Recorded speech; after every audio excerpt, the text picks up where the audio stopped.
Le jour de la libération de Périgueux, vous étiez où? J'étais dans une espèce de hangar, en partie à ciel ouvert, dont nous étions partis depuis la prison, avec Forster et quelques autres. On était une quinzaine, à pied, à une vingtaine de minutes. Je ne sais pas où c'est.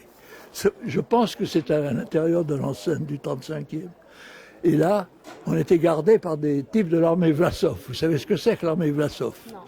C'était les militaires qui, pour ne pas mourir de faim dans les prisons, ils avaient été faits prisonniers par les Allemands en 1942, ils s'étaient réfugiés pour subsister. Ils avaient choisi de s'engager dans l'armée allemande. C'était des types de l'ouest de l'Ukraine.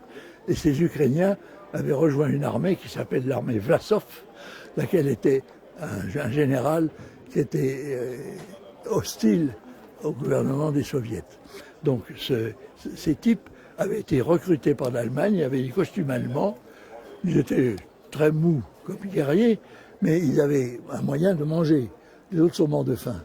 Il y a 3 millions, n'oubliez pas que 3 millions de Russes sont morts de faim dans les prisons allemandes où ils étaient coincés. 3 millions. Plus que... C'est formidable. Alors, ils faisaient tout pour sortir de là. Ces types l'avaient fait et ils étaient donc gardiens de nous. Ce n'étaient pas des gardiens très dévoués. Je sais par mon oncle, qui était à la résistance du côté d'Atur, qu'il y a eu des négociations avec eux. Et je pense qu'on a négocié la libération de ceux qui restaient. Et au lieu de nous tenir, ils ont laissé filer. Et le 19, ils ont laissé la résistance venir en chercher quelques-uns, dont votre serviteur. C'est comme ça que ça s'est passé. Hein?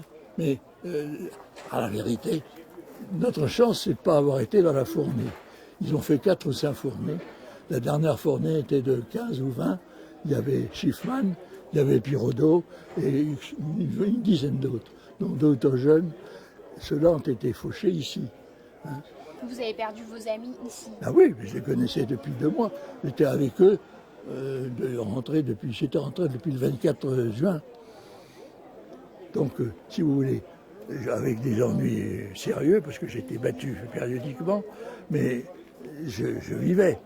Et ils ne m'avaient pas promis la mort du tout. Il n'y a pas eu de jugement.